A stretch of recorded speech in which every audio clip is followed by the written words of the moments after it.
শ্ৰদ্ধাৰ ৰাইজ, অহা 31 ডিচেম্বৰত মিছন বসুন্ধৰাৰ আবেদনৰ সময় শেষ হ'ব।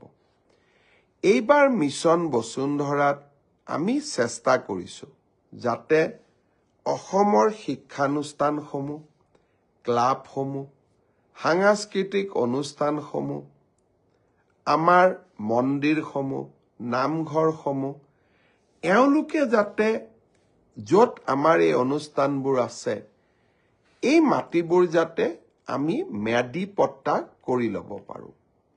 তাৰ কাৰণে আমি কেবিনেটত সিদ্ধান্ত লৈছিলোঁ যে লগে লগে পঞ্জীয়ন নম্বৰটোও নালাগে।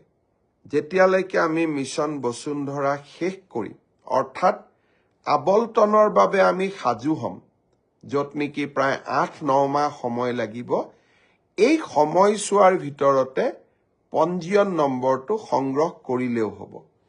আৰু পঞ্জীয়ন ল'বৰ বাবেও আমি চাৰ্টাৰ্ড একাউণ্টেণ্ট আদিৰ যি আগতে অডিট ৰিপৰ্ট লাগিছিল,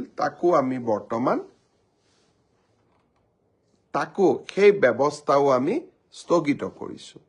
এটা পঞ্জীয়ন লাভ কৰাৰ নিয়ম আমি সহজলব্ধ কৰিছোঁ আৰু পঞ্জীয়ন পিছত কৰিলেও আবেদন কৰাৰ ৰাস্তাও আমি খুলি দিছোঁ।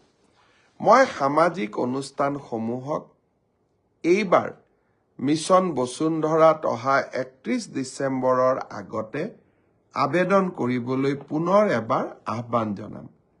আৰু এই প্ৰচেষ্টাত সহায় কৰিবৰ বাবে আমাৰ মন্ত্ৰী, বিধায়ক আৰু আমাৰ জনপ্ৰতিনিধি বা সমাজ সেৱিক যিসকল ৰাইজৰ লগত কাম কৰে, তেওঁলোককো মই এই ক্ষেত্ৰত আমাৰ সামাজিক অনুষ্ঠানসমূহক প্ৰেৰণা যোগাবৰ বাবে আহ্বান জনাম।